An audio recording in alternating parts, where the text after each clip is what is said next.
ecomedios.com. Seguinos en Twitter, @ecomedios1220.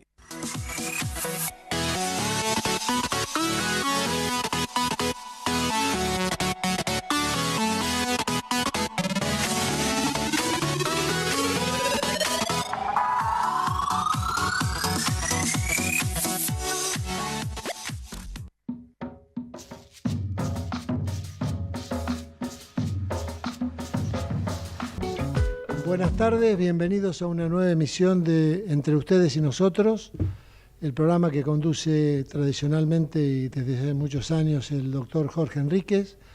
Hoy está haciendo una exposición en la Comisión Conjunta en la Cámara de Diputados por el tema de la reglamentación de los DNU.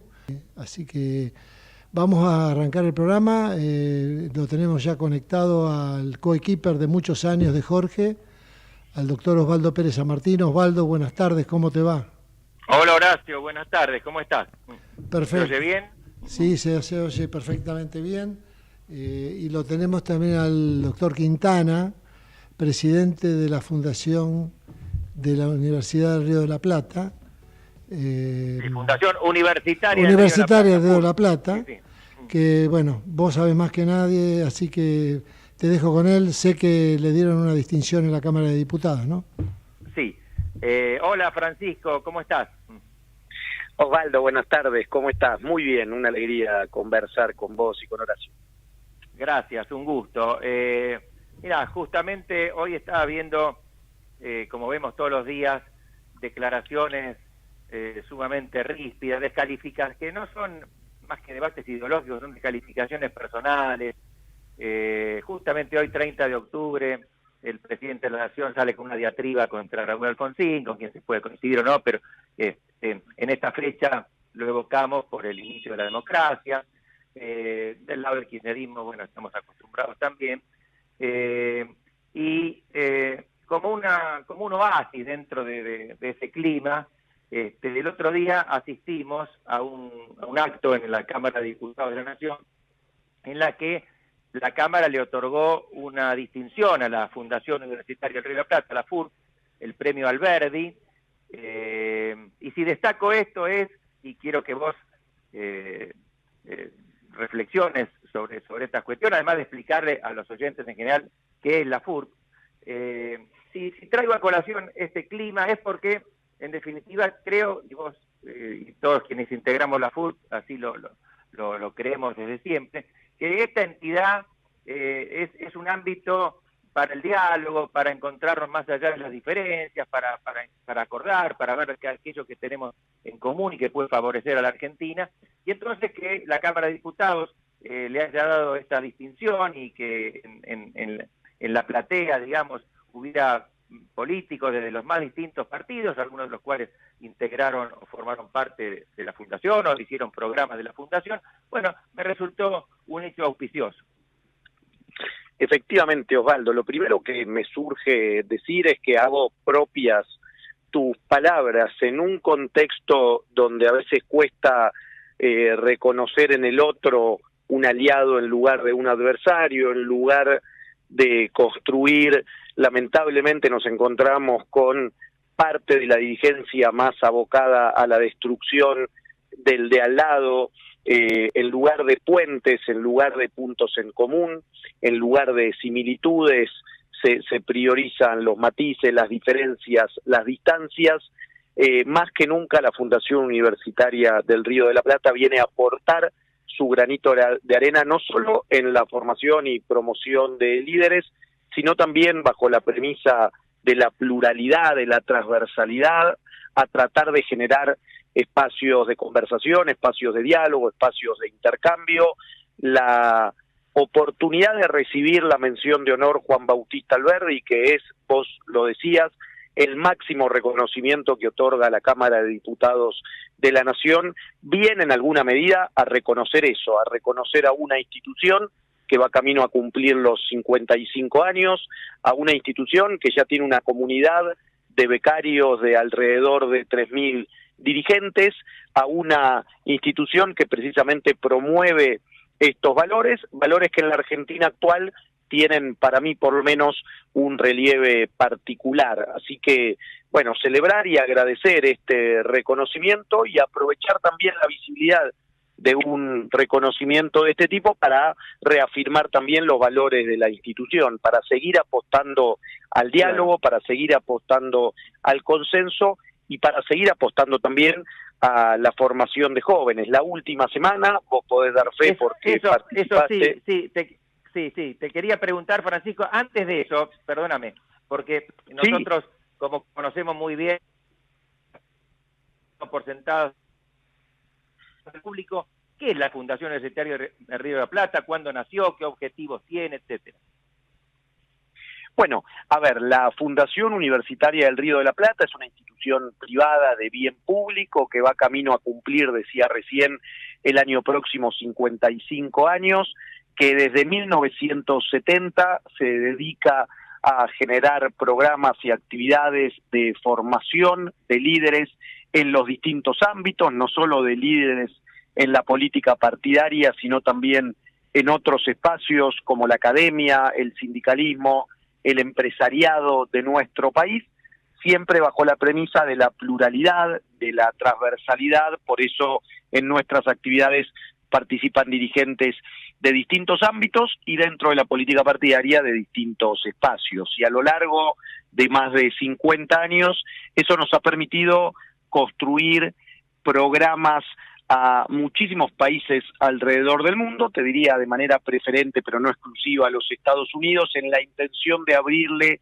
a nuestra generación de dirigentes la mente, a partir también de conocer otras realidades y de poder intercambiar. Así que a lo largo de estos más de 50 años hemos venido trabajando con distintas generaciones de líderes. En el día de hoy, en tiempo presente, tenemos programas dedicados a los jóvenes, pero también programas como los que nosotros llamamos senior, que apuntan a dirigentes ya consolidados que ocupan responsabilidades de primer orden. Así que ese es un poco el espíritu y es un poco también la realidad de la fundación, una fundación que está más vigente que nunca, con programas a los Estados Unidos, como el que va a comenzar el próximo domingo de observadores electorales, pero también hemos tenido, simplemente a modo de ejemplo, un programa en inteligencia artificial en Silicon Valley y en San Francisco.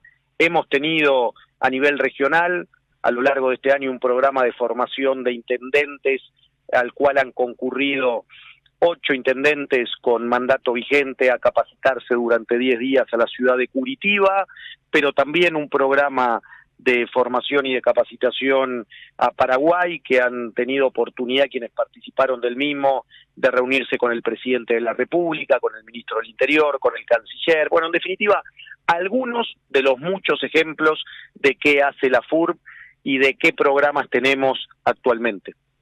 Yo te interrumpí cuando vos estabas por explicar lo que había pasado la semana pasada con el País Federal. Bueno, es un programa característico de nuestra fundación, tal vez el programa insignia. Este año tuvo lugar la edición número 38, lo que equivale a decir que es un programa que se realiza de manera ininterrumpida, salvo por la pandemia, durante los últimos 38 años, y es un programa del cual este año han participado 71 jóvenes de todo el país, de todas las provincias de nuestro país. Nosotros tenemos filiales, tenemos oficinas, no en el sentido físico, sino de la comunidad de becarios de la Fundación en cada una de las provincias que mantienen la llama viva de nuestra Fundación. A través de esas filiales hemos difundido, como hacemos todos los años, este seminario. Este año tuvimos un número récord de inscriptos, 862 jóvenes que se inscribieron en simultáneo en todo el país, después de un arduo proceso de selección que vos bien conocés y por el cual también has pasado oportunamente. Hemos seleccionado 71 jóvenes que a lo largo de una semana estuvieron aquí en la ciudad de Buenos Aires participando de una agenda que incluyó desde ir al Senado de la Nación o a la Cámara de Diputados, a la CGT, al Estadio de River, a la legislatura de la ciudad de Buenos Aires, de haber tenido distintos paneles de formación sobre temas de actualidad, de ver al ministro de Defensa a nivel nacional, bueno, distintas actividades para jóvenes menores de 30 años que han sido seleccionados, y dentro de estos 71 jóvenes, a su vez, nosotros aprovechamos esta, entre otras instancias, para terminar eligiendo a 15 jóvenes que van a tener una experiencia de un mes en el primer trimestre del año próximo en los Estados Unidos. Así que muy entusiasmados porque justo venimos de cerrar este seminario el sábado de la semana pasada. Y doy fe que es un proceso de selección muy riguroso, muy transparente. Yo cuando me inscribí, me postulé para la beca en 1986, me comentó un amigo de la existencia de la fundación, no la conocía, y yo no conocía a nadie de la fundación, y me sorprendí mucho cuando la gané. En ese momento se habían anotado, no sé, 600 o 700 jóvenes, y bueno, quedamos 15. Digamos, yo el otro día le recomendé a un joven militante político que conozco y que aprecio que se inscribiera, y después le dije, bueno, ¿qué día hay para la gente? Hay primero un examen general, que es un multiple choice, y quienes pasan esa barrera después dan una entrevista, ¿no? Un examen, digamos, oral, y le dije, ¿cuándo es la fecha? No, lamentablemente no la voy a poder dar porque no pasé el examen escrito, ¿sí? Y bueno, eso habla de algo que tiene que ver con una palabra que a veces se la toma en un mal sentido, cuando creo que deberíamos reivindicarla, que es la meritocracia, ¿no? No sé qué Absolutamente. Absolutamente. Creo que una de las características de este programa tiene que ver con la meritocracia, pero también con la transparencia. Evidentemente, después de casi 40 años de organizar este programa, una de las características tiene que ver también con que, en líneas generales, quienes llegan son efectivamente quienes lo merecen, y no quienes conocen a alguien, quienes tienen un contacto, quienes tienen a alguien que intente pedir por ellos o hacer algún tipo de gestión. Esto habla bien de la Fundación, y en consecuencia eso también creo que alienta a los jóvenes a presentarse, porque hay una fama bien ganada respecto a que realmente quien lo termina mereciendo termina teniendo una oportunidad de este tipo. Y eso te habla de esos más de 800 jóvenes en simultáneo en todas las provincias de nuestro país que deciden presentarse y que deciden intentarlo porque saben que en definitiva las puertas están abiertas y que en algún punto depende de cada uno.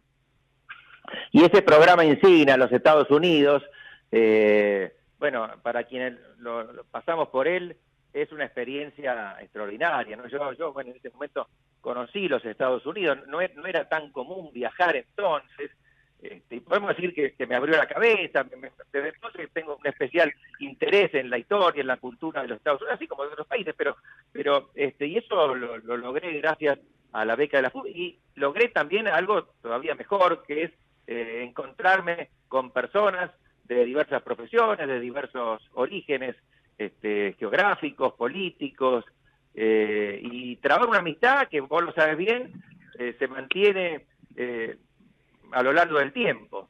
Y en esa época se discutía fuertemente de política, y había posiciones muy encontradas, y eso no impedía que nos hiciéramos amigos y que pasáramos muy buen rato juntos y que viviéramos esa experiencia tan enriquecedora.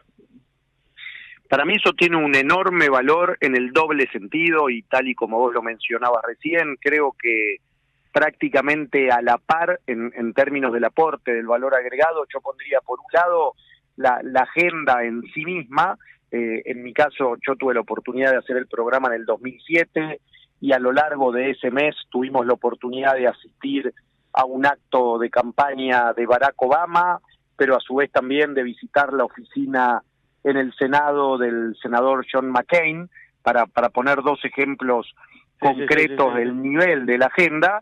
Pero sin embargo también, después de un mes de convivencia en una agenda precisamente tan intensa, nosotros nos terminamos llevando en la persona de al lado vínculos, amistades, relaciones que perduran al día de hoy. Y claro, cuando hicimos el programa andábamos todos por los 20 y tantos, hoy ya pasado los 40, cada uno ha tenido distinto grado de desarrollo, ha hecho su propio camino y nos seguimos encontrando, en muchos casos ejerciendo roles de liderazgo, y hay ahí un punto de partida común que nos mantiene unidos, a pesar, como bien decía vos, de las diferencias, de las distintas opiniones, de las distintas ideologías. Digo, tenemos ahí un espacio común que cuidamos y que nos permite retomar la conversación y las coincidencias. Y yo quiero felicitarte especialmente porque desde que sos presidente estás viajando por todo el país, reuniéndote con todas las filiales, alentándolos a los dirigentes y exbecarios a participar y a enriquecer cada una de esas filiales, de manera que realmente la fundación podemos decir que es completamente federal y cada vez lo es más. Absolutamente. Primero, gracias por el reconocimiento, pero fundamentalmente el reconocimiento se lo debemos a nuestras filiales, como vos sabés, Osvaldo, porque tu aporte o el mío es bajo la misma premisa. Todos quienes tenemos algún rol en la fundación lo hacemos de manera absolutamente voluntaria y desinteresada, y eso aplica también para aquellos responsables de cada una de las filiales. Hoy la fundación tiene en todo el país representación, y en algunas provincias, como la provincia de Buenos Aires o Santa Fe, inclusive con más de una filial dentro del territorio de la provincia, y esas filiales están activas, esas filiales tienen su propia agenda, sus propias actividades, su propio networking, y eso para nosotros tiene un enorme valor, de alguna manera replicando hacia adentro de la provincia lo que nosotros pretendemos impulsar a nivel nacional. Perfecto, bueno, te libero, Francisco, muchísimas gracias por esta conversación, y esperemos, mira, que parece un poco pedante lo que voy a decir, pero que ese espíritu de la FURB contagie alguna vez al país en su conjunto, a la dirigencia en su conjunto, ¿no? Para que haya, por supuesto, discusiones arduas, duras, pero que reconozcamos la legitimidad del otro, que no lo consideremos un enemigo, encontremos los puntos de unión, los denominadores comunes, y así podamos avanzar hacia una sociedad de mayor progreso, de mayor bienestar y de mayor convivencia. Absolutamente. Así que con ese espíritu seguiremos aportando nuestro granito de arena. Yo te agradezco a vos por el espacio para seguir difundiendo nuestra institución y aprovechar para desearle éxitos en el resto de la transmisión. Bueno, muchísimas gracias, Francisco. Hasta siempre. Gracias a usted, gracias Osvaldo, gracias Horacio. Un abrazo grande y otro para Jorge también. Bueno, fue Francisco Quintana, el expresidente de la Fundación Universitaria del Río de Plata, FURB, entidad que recibió la semana pasada una importantísima distinción de la Cámara de Diputados de la Nación. Vos me dirás, Horacio... Te comento, sí. el diputado Jorge Enríquez, mandato cumplido, vamos a aclararlo, pero siempre será diputado para nosotros. Ya hizo su presentación, pero sigue todavía unos minutitos más allá adentro. Perfecto. Pero tengo la promesa de él que ahora, después del corte, va a participar de un análisis con vos de la situación actual. Perfecto. Vos avísame el momento que haya que hacer la pausa. Por supuesto. Mientras tanto, lo primero que habría que hacer es aclarar el motivo de la presencia de Jorge Enríquez hoy en la Cámara de Diputados. Se está tratando un proyecto de modificación de la ley 26.122, dicho así para la gente no significa nada, pero es la ley que reglamenta las facultades legislativas del presidente. Es decir, básicamente se dice los DNUs y los decretos de urgencia, pero también los decretos delegados y los decretos de promulgación parcial de leyes. La reforma constitucional de 1994 incluyó estas facultades del presidente en la Constitución.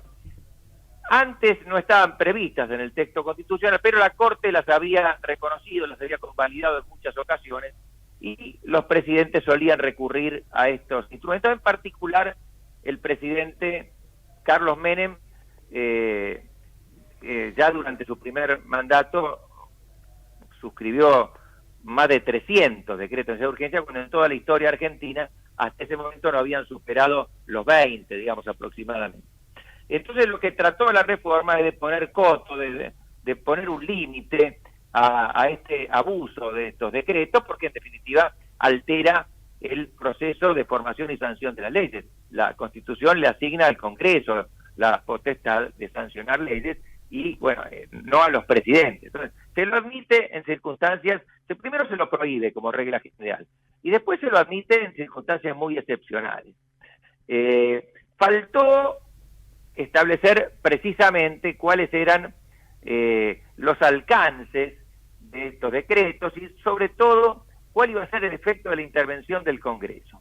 Eso lo hizo varios años después, en 2006, la ley 26.122, sancionada durante la presidencia de Néstor Kirchner y a instancias de un proyecto de su esposa, la senadora en ese momento, Cristina Fernández de Kirchner.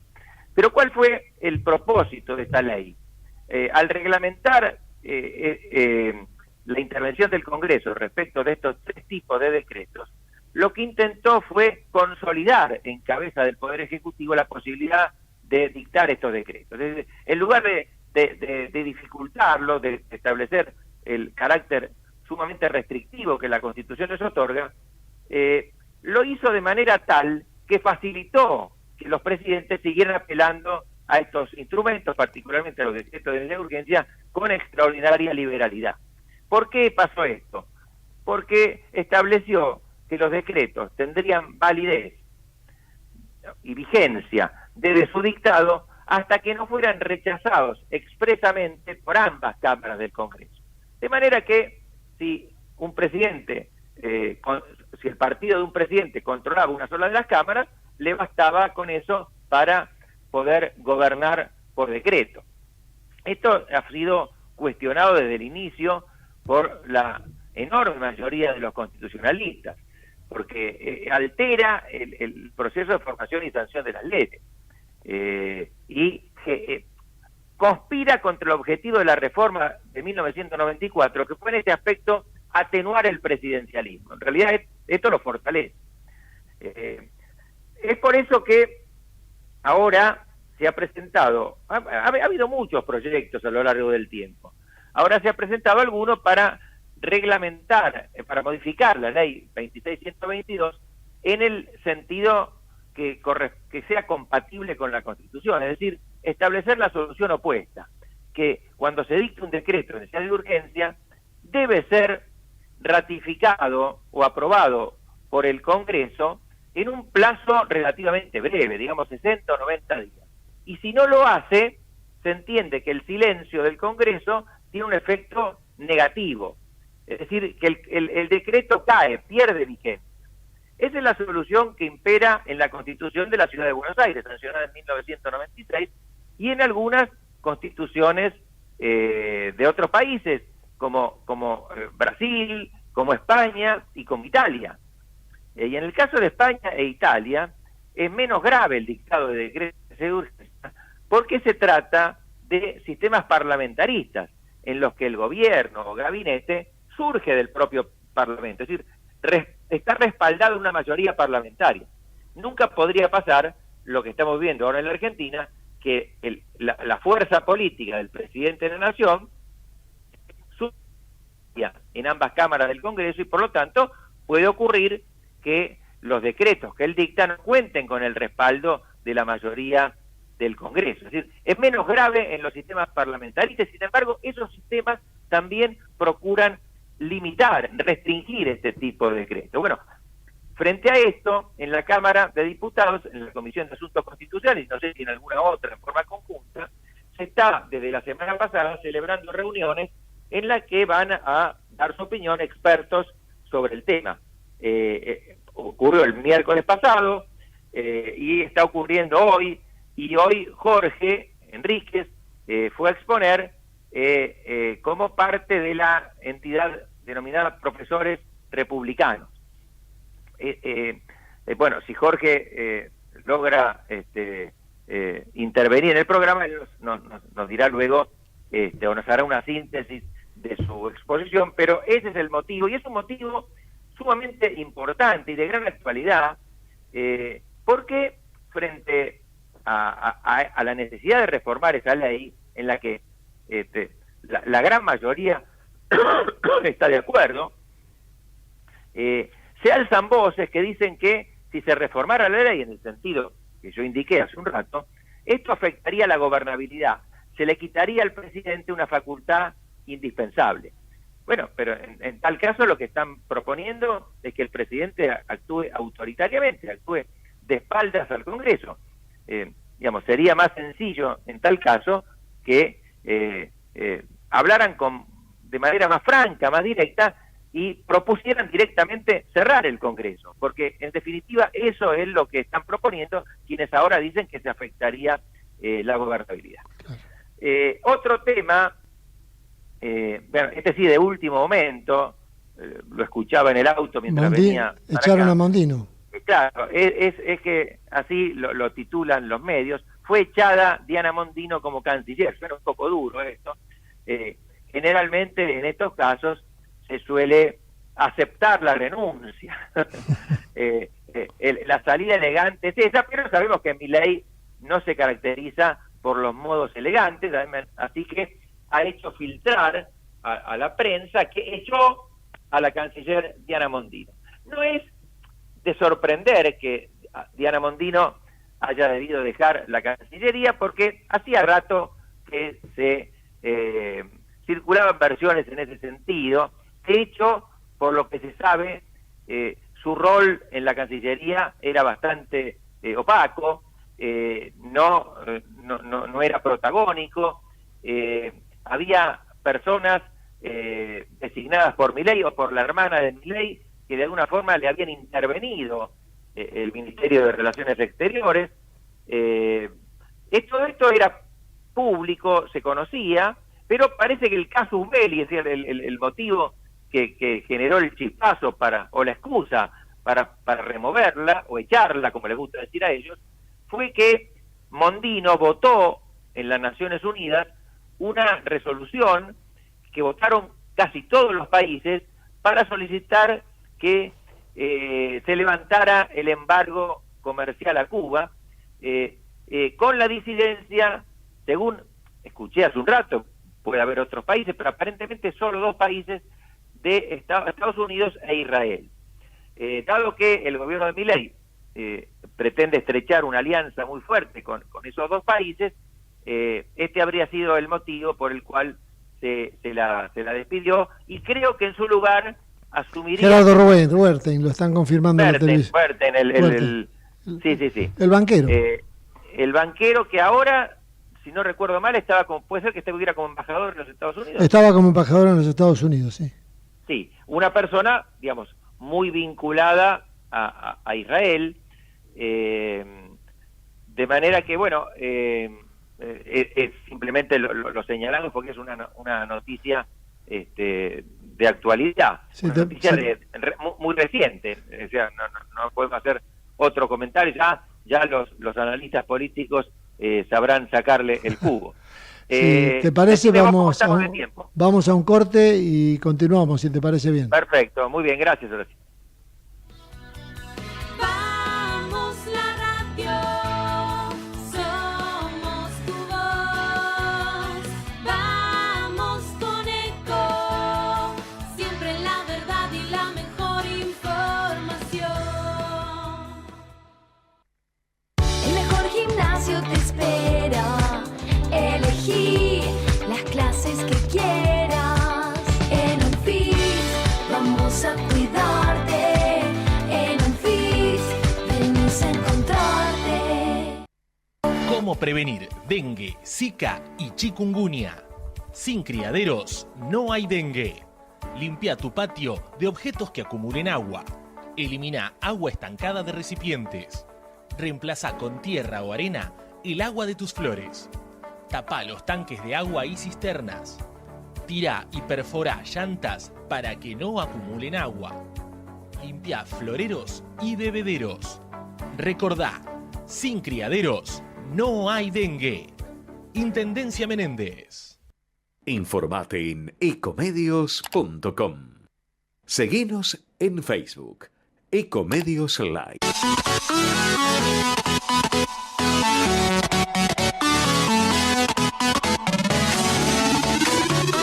Escribanos en tu ciudad. Nuestro consejo es prevenir problemas. Colegio de Escribanos de la Ciudad de Buenos Aires. Consejo Federal del Notariado Argentino. El Colegio Profesional Inmobiliario auspicia este programa. Colegio Profesional Inmobiliario, cada vez más profesionales. ¿Conocés los planes de salud de Andar, la obra social de los viajantes vendedores? Planes para empleados en relación de dependencia, monotributistas y particulares. Solicita un asesor comercial al 0810-345-0184.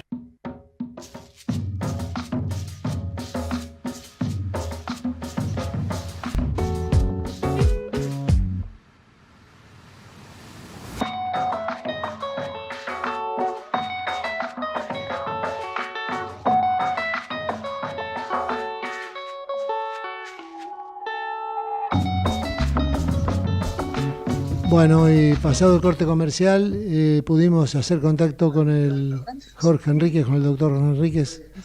Jorge, ¿me estás escuchando? Esto es Osvaldo Pérez San Martino, también escuchándote. ¿Qué tal? ¿Cómo les va? Sí.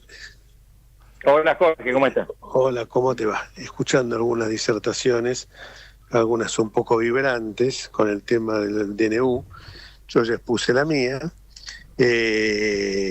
Con el tema del DNU, Raúl Gustavo Ferreira, muy enfático, muy con menciones al poeta Virgilio y muy histriónico.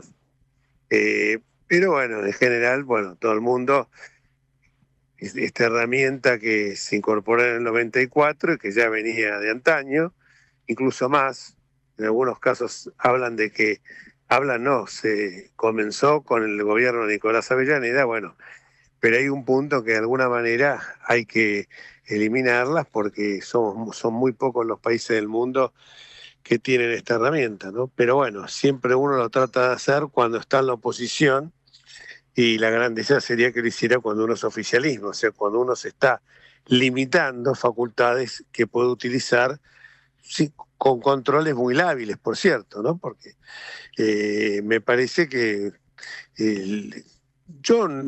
cuando yo veo la norma y veo que habla de necesidad, urgencia, cuando el Congreso no funciona, excluye algunas materias, me parece que el tema no sería tan grave, pero siempre y cuando a lo mejor tendría que ser más restrictivo. No sé vos qué opinás, porque es cuando el Congreso...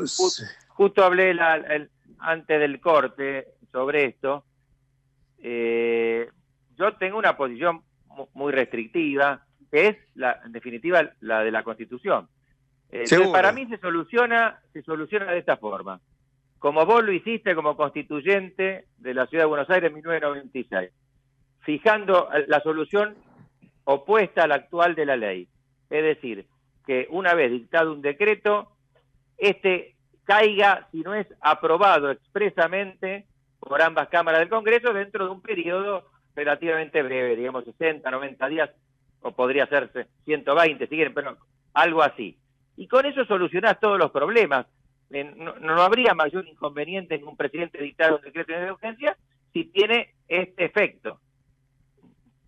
Sí, yo creo que sería la Ciudad de Buenos Aires tiene la obligación de remitirlo a los 10 días, si no lo remite se aboca directamente a la comisión respectiva al tratamiento, si no dictamina a los 10 días subsiguientes, o sea, ya cuando se ha computado a 20 días, si no dictamina, pasa al Pleno, y si el Pleno demora en dictaminar, a los 30 días el plazo fatal caduca, que me parece que eso se podría hacer también acá, que es o aprobado por ambas cámaras, o si no la aprueban ambas cámaras, cae el decreto, o sea, con un plazo de 90 días. Claro.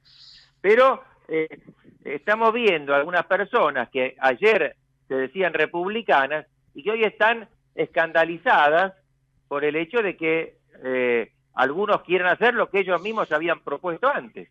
Sí, yo tuve una agarrada recién con el diputado nacional Gerardo Martínez porque pidió de que no adjetivara que yo estaba acá como un técnico y que venía todo muy bien hasta que hablé del cinismo y la hipocresía que tuvieron ellos, porque que aparte de un clima de mala educación, porque cuando hablaron 2 o 3 especialistas en el tema, un chico de Rosario, un profesor de Rosario, después Gil Domínguez.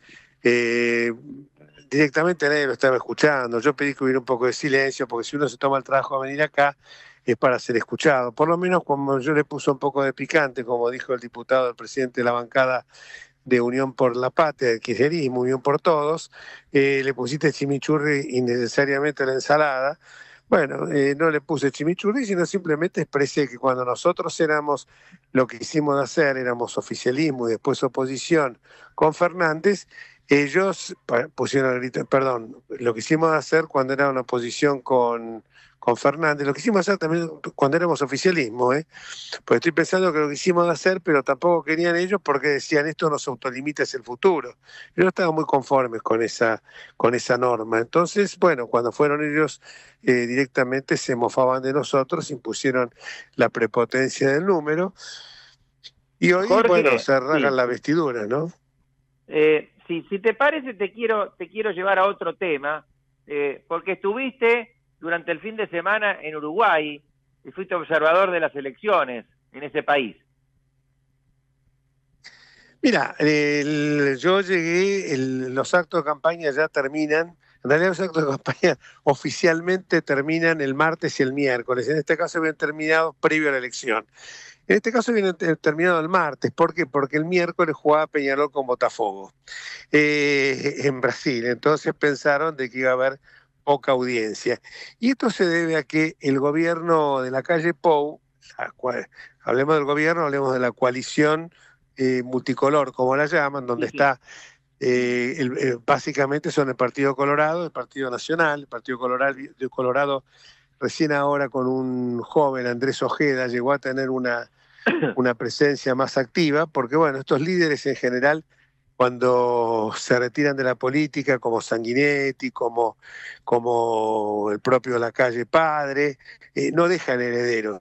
Incluso Lacalle Pouce armó su camino por sí mismo, no usando el apellido de su abuelo o de su padre. O sea, no fue... O sea, la gente sabe la tradición que tiene, pero me refiero a que él no se aferró a los pantalones del padre y fue por el dedo mágico de él. Entonces es como la cosa camina bien, hay un 5% de inflación anual, hay una pobreza que está por abajo del 10%, un índice semejante de falta de empleo es el mismo, uno en realidad no ve que creció la inseguridad. Entonces ahí hubo una votación también con el plebiscito, con 2 plebiscitos que ahora lo voy a pasar a contar, pero me quiero referir al clima previo. El clima previo, claro, bueno, claro. Y las mesas estaban distribuidas en una misma esquina, no es como acá que se agarran a trompadas por quien tiene la esquina más codiciada desde el punto de vista taquillero, marketinero. Entonces en la misma esquina estaban todas las fuerzas políticas. Y uno preguntaba y le decía, ¿y cómo hacen? Y no, porque nosotros unos compran de un partido limonada, los otros alfajores, los otros están en el café, y cada uno reparte su boleta. Separados, obviamente, pero sin ensuciar al otro. Yo después estuve con el presidente del Frente Amplio, estuvimos con él, Fernando Pereira, con el cual uno puede disentir, pero Fernando Pereira en ningún momento lo atacó ni a Ojeda, el candidato del Colorado, Sanguinetti, ni lo atacó tampoco a Delgado, el candidato oficialista de la calle Pou. Con lo cual uno ve otra forma. Yo acá veo siempre lo mismo, o sea, River y Boca, azul, negro, blanco, no hay grises, y la democracia tiene muchos grises. Entonces uno cuando ve eso, ve que incluso más, había 120 boletas en el cuarto oscuro de Montevideo, justamente en la Escuela República Argentina, donde estaba un busto de Sarmiento y otro de Mitre, que a los blancos mucho, digo, uy, qué suerte, Mitre y Sarmiento, y los blancos medio que son tirando a federales, por tradición, me cargaban y me decían, este salió unitario. Le digo, sí, yo soy unitario, pero puedo ser unitario porque me opuse a un régimen despótico como era el de Rosas, me opuse. Históricamente uno no lo ve de esa forma, pero creo en el federalismo, por supuesto, pero... Además son bueno, orígenes históricos que, digamos, poco tienen que ver tal vez con la situación o con la ideología actual de esos partidos, ¿no? Claro, entonces... sí, un poco tiene que ver, pero ellos, claro. Sí, ellos son... Y entonces vos ves que está bien, lo que decimos siempre nosotros es... Ellos se comparan siempre con Córdoba, mismo Producto Bruto Interno, misma cantidad de habitantes, misma extensión territorial, mismas riquezas turísticas, ellos más con el litoral marítimo, los cordobeses más con las sierras y las montañas y los lagos, pero se comparan en cuanto a la economía, que es muy semejante porque es agrícola-ganadera. Se comparan mucho con la misma cultura, más o menos. Córdoba es una de las provincias más cultas del país, bueno, pues se llama la docta también, ¿no?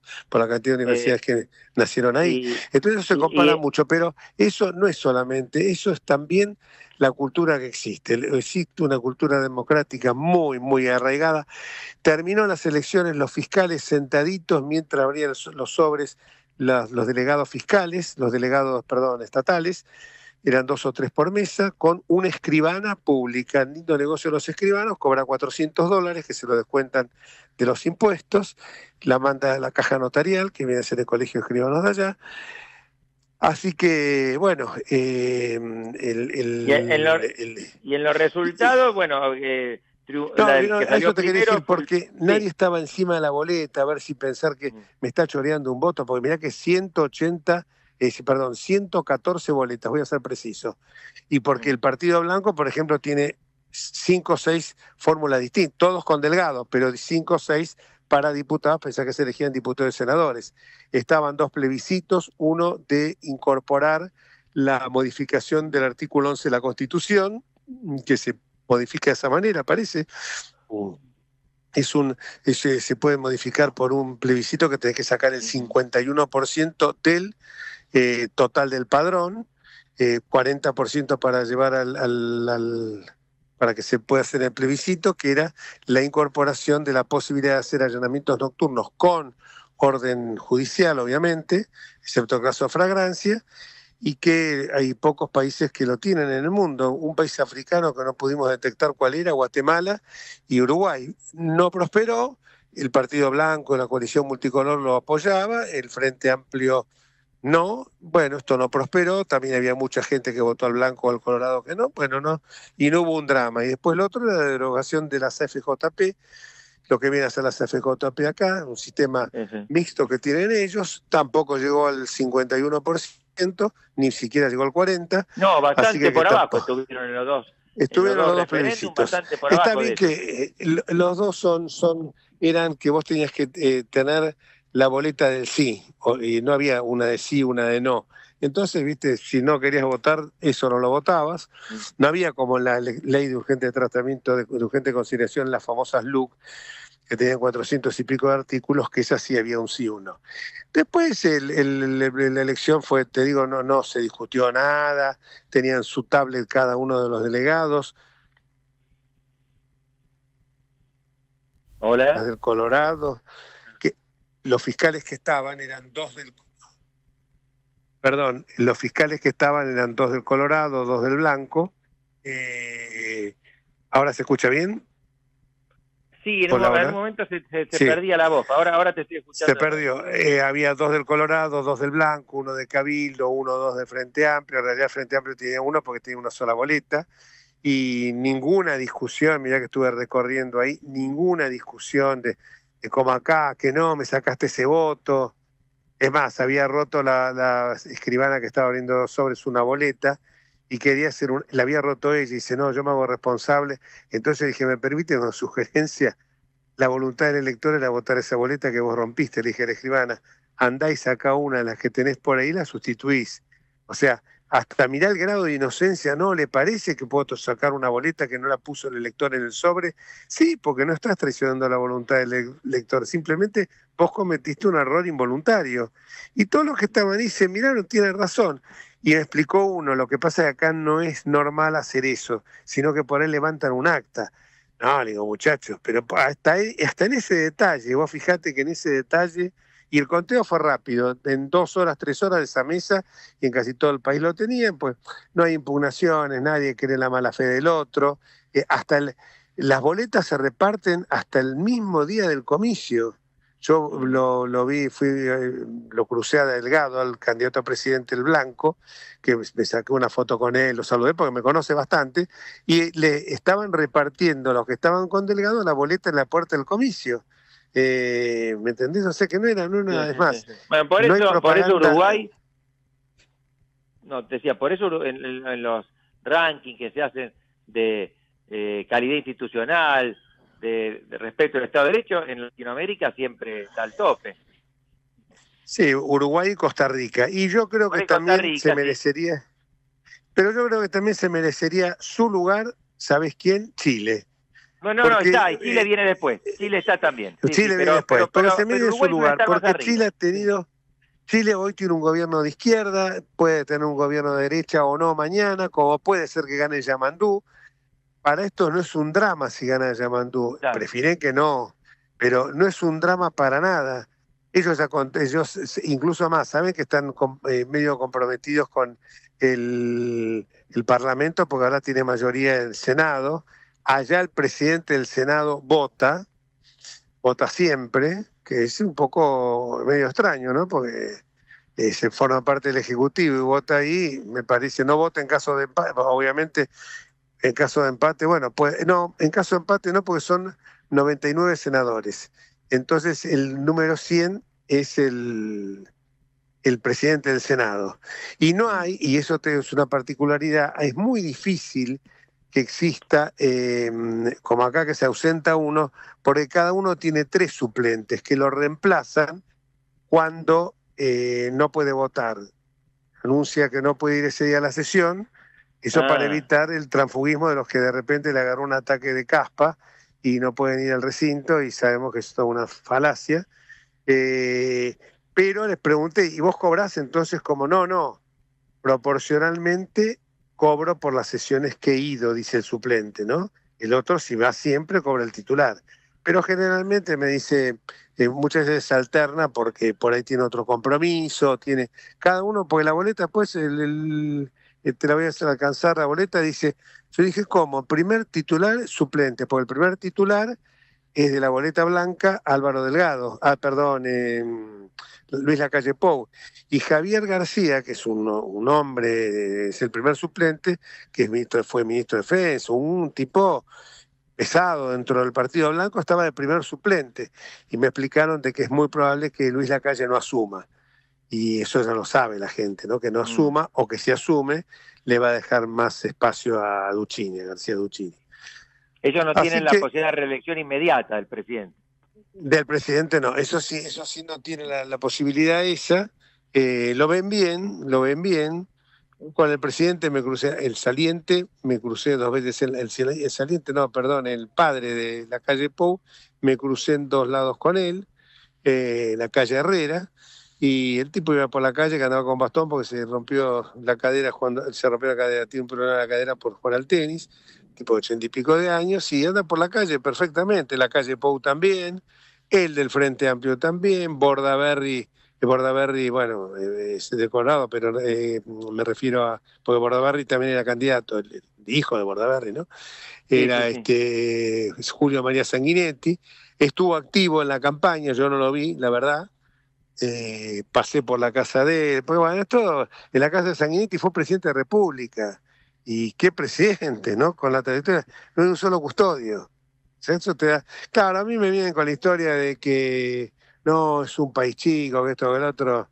Chicos, Silvia caminaba sin custodia, Frondizi vivía en una época vivió en Avenida Rivadavia y Eduardo Acevedo, creo. El pasaje, sí. Sí, y yo la veía a Frondizi sin custodia. Dejémosla mal, eso no es de la Rúa mismo, vamos a los tiempos actuales, de la Rúa mismo no andaba con una burbuja, como ahora se llama, el presidente actual sale con una burbuja diseñada como si fuera el Papa o fuera Putin, el propio de la Rúa, el propio Macri, no, esto porque tienen miedo de un... Hoy Jorge, no sé cómo estamos de tiempo, Javi, lo dirá Horacio que maneja... Quedan 5 minutos, 4. No sé si Jorge estuvo metido ahí adentro todo el tiempo, que no sé si llegaste a escuchar la noticia. Sí, te habrás enterado que fue removida Diana Mondino como canciller. No fue removida, fue echada. Echada, dice. Bueno, es lo mismo.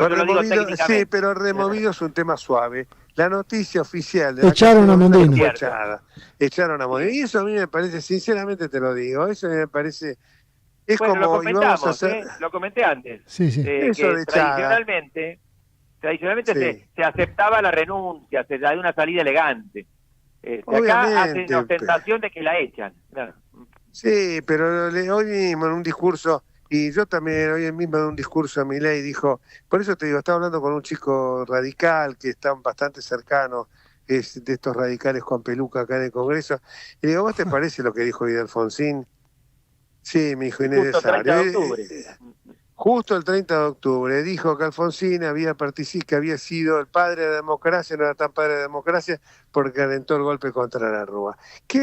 Entonces estuvo bien un periodista de La Nación Más que dijo, bueno, eso se dijo, pero yo no puedo creer. Jorge Liotti, que es un columnista conocido, dijo, eso se dijo siempre, pero yo no lo creo, porque Alfonsín de ninguna manera iba a estar en una actitud así. Eso lo inventó el dualdismo para enchastrarlo. Pero Emilia, hay que decir que en esto es coherente, porque siempre fue antirradical, y él decía que a la noche le tiraba dardos a una foto de Alfonsín que tenía en su casa. De manera que hay que reconocer la coherencia en este sentido. Bueno, y la incoherencia de quienes se titulan radicales mileístas, porque, digamos, es raro ese amor por el enemigo. Sí, síndrome de Estocolmo, ¿no? Pero bueno, pero te digo, sí, ya sé, pero te digo, ¿sabes por qué? Porque yo decía un chico que es radical, un diputado de Catamarca, Monti, le decía, ¿sabes lo que pasa? No, bueno, me dice, pero está bien, esas cosas se hacen al fondo, no son formales exclusivamente. Y realmente, viste, a mí me apena cuando yo veo esto, porque digo, en el Uruguay y en privado los del Partido Blanco no te hablan loas del Frente Amplio. ¿Te das cuenta? En privado no te hablan. No, que me hizo esto. Pero, viste, los tipos tratan de no echar leña a la hoguera. Pero acá, ¿sabes lo que pasa? También hay otro tema, y no me quiero meter con esto. La preparación de los periodistas argentinos, lamentablemente, es pésima. Y allá lo saben. Allá te dicen, veo la televisión argentina y sacando Morales Solá, Pagni y ¿cómo se llama? Y Nelson Castro. Roberto García, el resto, por ahí. Por ahí puede ser, pero el resto no están preparados. No. O sea, agarran un tema, yo lo vi el otro día, agarraron el tema de que Elegante fuera preso, no fuera preso. Todos los canales de noticias con Elegante preso. Una cadena nacional con eso, sí. Con eso, se cayó. Yo entiendo, lo del edificio fue tremendo, pero que veo televisión española, hubo una inundación fatal en Valencia y toda la televisión española no está con eso. Parece que vos querés lamentable, es muy bajo hoy en día. Es el muy nivel bajo. De los canales de noticias. Bueno, pero nosotros lo levantamos, vos y yo, Osvaldo. Por eso hay que decirle a esa gente que escuche entre ustedes y nosotros los miércoles 18 a 19. Muy bien, y con Jorge Enrique a la cabeza, sí señor. Con Pérez San Martino a la cabeza. Pérez San Martino. Muy bien. Bueno, la dupla, estoy viendo la foto de los dos en este momento, que es la que va al aire, la dupla histórica del programa, ¿no? Sí, porque yo lo hago muy cómodo con Osvaldo, hay una conjunción hasta futbolística, Independiente de River más o menos. Bueno, me están echando. Bueno, y es hermanos en el aula en la vida, mismo origen, con época, con generaciones distintas, no me quiero hacer el pibe. No tanto, bueno, nos vamos no hasta el tanto. próximo. Bueno. Sí, no. Nos vamos hasta el próximo martes, si Dios quiere. Chao, querido, gracias. Miércoles. Hasta luego.